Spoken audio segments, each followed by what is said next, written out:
Jungle.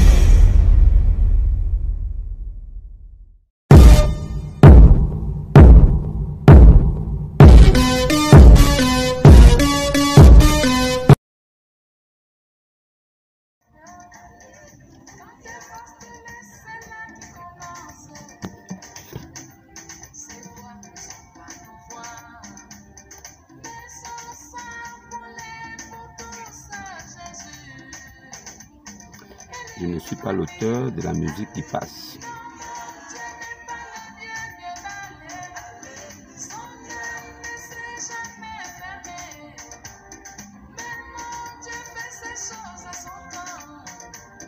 Je l'appelle mon ami fidèle, Jésus.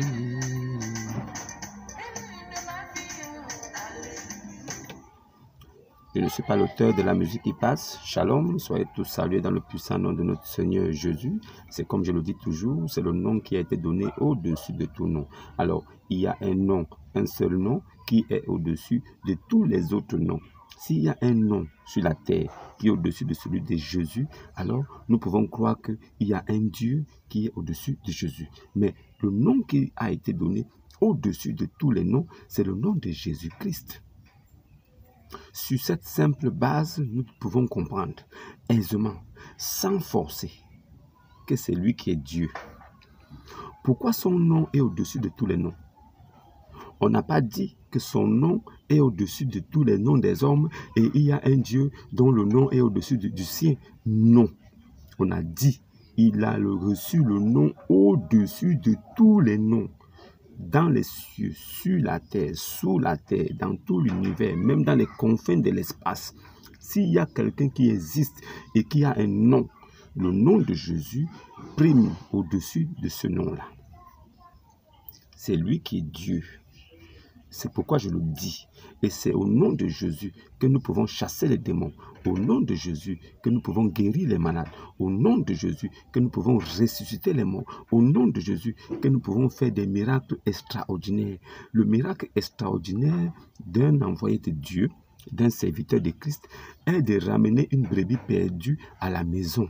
Et de ramener une brebis égarée à la bergerie, à Christ. C'est ça le meilleur miracle du monde pour un chrétien.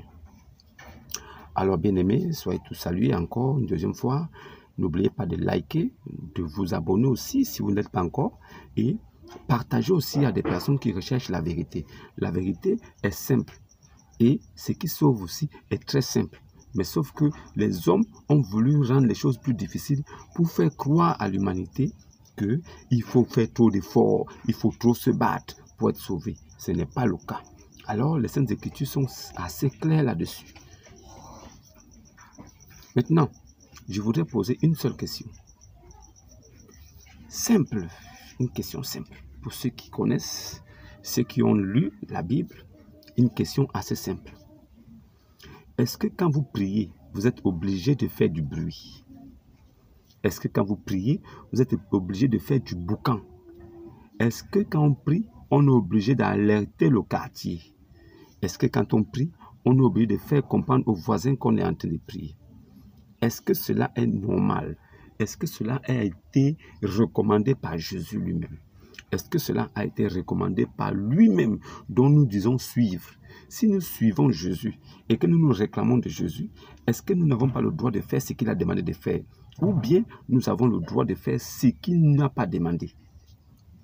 Nous avons hérité de quoi? D'une doctrine. Cette doctrine-là a un début et une fin. Pourquoi est-ce que nous voulons aller au-delà de ce qui est écrit? Pourquoi nous voulons corser la chose? Pourquoi nous voulons endurcir les choses pour faire croire que c'est de cette façon-là qu'on peut être sauvé? Qui vous a dit qu'il faut prier les dernières semaines du mois? Qui vous a dit qu'il faut faire jeûne et prière quand le pasteur le demande? Qui vous a dit que le pasteur peut bénir quelqu'un? Qui vous a dit qu'il faut donner une bonne offrande, une grande offrande, une offrande de valeur pour que vous ayez une bénédiction de valeur? Qui vous a dit ça? Vous suivez ces ouvriers de malheur. Étant eux-mêmes malédiction, ils viennent dans vos vies vous faire croire qu'ils vont apporter la bénédiction. Comment un maudit peut-il vous apporter de la bénédiction? Lui-même qui dit être envoyé de Dieu, mais qui ne respecte pas ce que Dieu a demandé de faire. Qui est Dieu comment vous appelez Dieu? Votre Dieu là, vous l'appelez comment? Quel est le nom de votre Dieu? Vous vous réclamez de quel Dieu? Si vous vous réclamez du Dieu que moi je me réclame, si vous vous réclamez de mon Père, vous devez savoir avec exactitude que Dieu là, c'est le Christ. Dieu, c'est l'Esprit éternel qui ne meurt jamais. Dieu, c'est l'Esprit qui se mouvait au-dessus des eaux au début de la création. Dieu, c'est celui qui est venu, il a dit qu'il viendra sauver son peuple et il l'a fait. C'est de ce Dieu-là que je me réclame. Le Dieu des Juifs, le Dieu de Moïse, de Jacob, le Dieu d'Isaac, de Jacob, le Dieu de Jean-Baptiste, le Dieu d'Abraham. Je me réclame des dieux des prophètes de la Bible que nous pouvons trouver écrits dans la Torah de Moïse, le livre de la loi. Je me réclame de Noé aussi, oui. Je me réclame de tous les prophètes de Dieu, ceux qui sont venus et qui ont parlé de la même chose concernant Jésus. Je me réclame de Jésus. J'appartiens à Israël par adoption parce que j'ai mis foi en Jésus. J'ai cru que oui, il est venu et il est mort pour moi.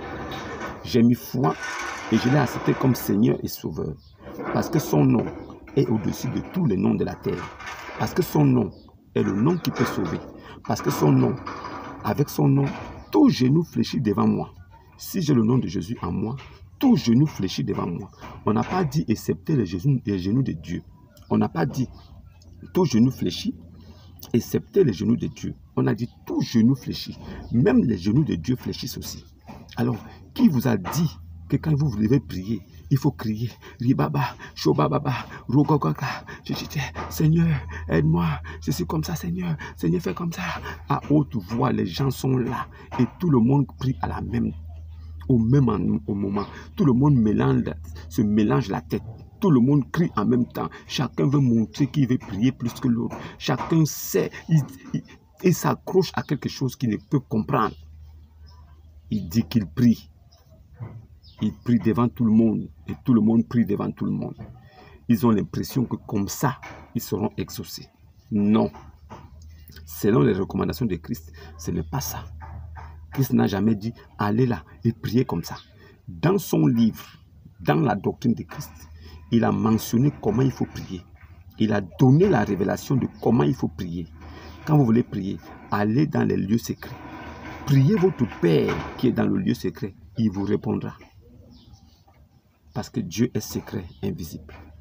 Et quand vous voulez le prier, vous devez vous mettre dans un endroit où personne n'écoute ce que vous dites. Mais lui, il écoute.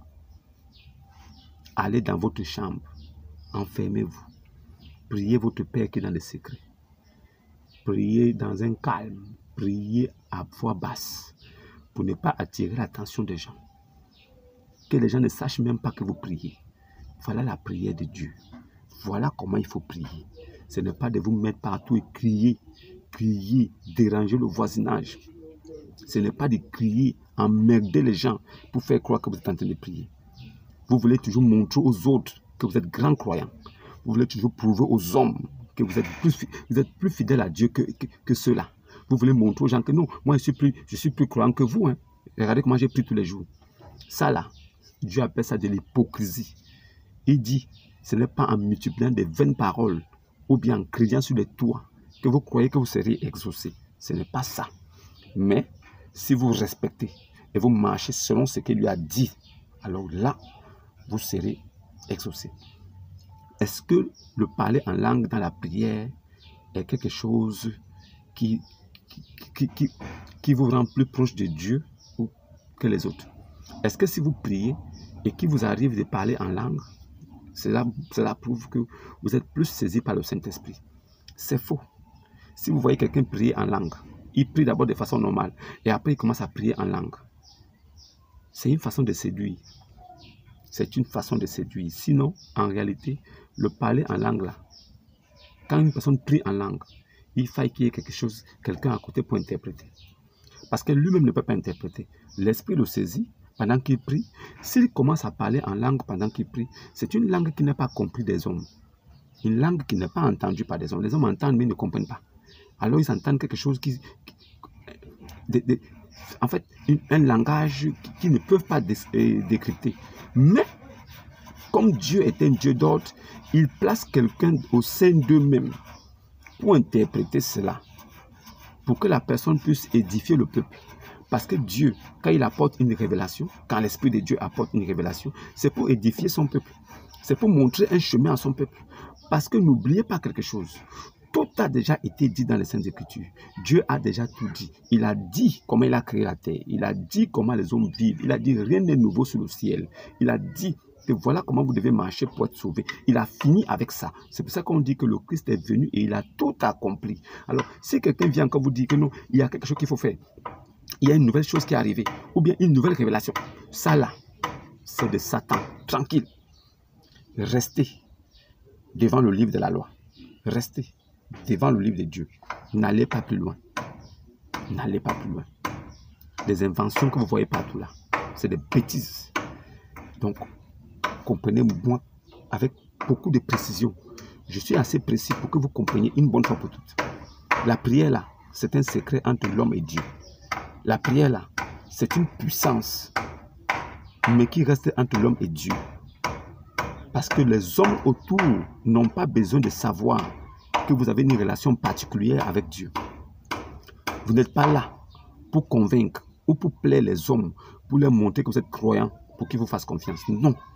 Vous n'êtes pas obligé d'être aimé des hommes parce qu'on ne vous voit pas prier devant les gens. Non. Mais si vous êtes aimé par Dieu, c'est le plus important. C'est Dieu qui est au-dessus de toutes choses. Et c'est le nom de Jésus qui est au-dessus de toutes choses. Si vous avez le nom de Jésus dans votre vie, et vous êtes véritablement chrétien, ça veut dire que vous avez observé et respecté ce que Jésus-Christ a dit. En ce moment-là, vous êtes chrétien. Et en ce moment-là, vous êtes sauvé. Et en ce moment-là, vous êtes déjà un homme de l'espace. Vous êtes un homme céleste. Vous êtes cohéritier avec Christ. Vous avez déjà hérité du royaume des cieux. Même étant sur terre, vous êtes déjà un enfant du paradis. Alors, ressaisissez-vous, vos communautés là, là où les gens prient en pagaille, en désordre, église éveillée. Si vous êtes là-bas, sortez. Si vous êtes dans une communauté, là où le prêtre vous demande de l'appeler mon père, et vous l'appelez mon père. Si vous restez dans ça et la mort vous trouve, direction l'enfer, il n'y aura même pas d'embouteillage pour vous. Réveillez-vous et sortez de là. Les gens qui prient partout dans les carrefours, là, ils remplissent ces carrefours pour montrer aux autres qu'ils sont plus croyants. Leur propre Dieu a dit qu'il placera tous ceux qui ont suivi Jésus au-dessus de tous ceux qui ont mécru. Alors, suivre Jésus veut dire quoi? Suivre Jésus veut dire passer par les eaux du baptême comme lui l'a fait. C'est ça qu'on appelle suivre Jésus. Suivre Jésus là, ce n'est pas de dire que non, il faut respecter ceci. Non, suivre Jésus, c'est de faire ce qu'il a fait. Il a fait des choses. Il dit, laisse faire pour que nous accomplissions ce qui est convenable. Il a dit ça à Yahya. Ça veut dire quoi? Baptise-moi pour que nous fassions ça. Pour que les hommes sachent que c'est comme ça qu'il faut faire aussi pour être sauvé. C'est ça là qu'on appelle suivre Jésus. Alors si tu me dis que toi tu crois en Jésus, tu n'as pas pris ton baptême, je rigole. Parce que je sais que ce n'est pas de ta faute. Si tu vas en enfer là, ça ne dépend pas de toi. Ça ne dépend pas de moi. Ça ne dépend pas de ce que je dis. Mais ça dépend de la fondation du monde. Depuis le début, tu as été créé pour aller là-bas. Je ne peux rien faire pour toi. Alors, arrêtez de crier et de déranger les voisins et en disant que vous priez. Vous priez. Priez dans les lieux secrets. C'était ça mon conseil de ce jour. Alors, ceux qui ont des préoccupations, vous pouvez poser des questions. Ceux qui se posent des questions sur certaines choses, vous pouvez me demander. Laissez vos suggestions en commentaire, vos préoccupations en commentaire, je vous répondrai. N'oubliez pas de partager, liker. Shalom et que Dieu vous garde.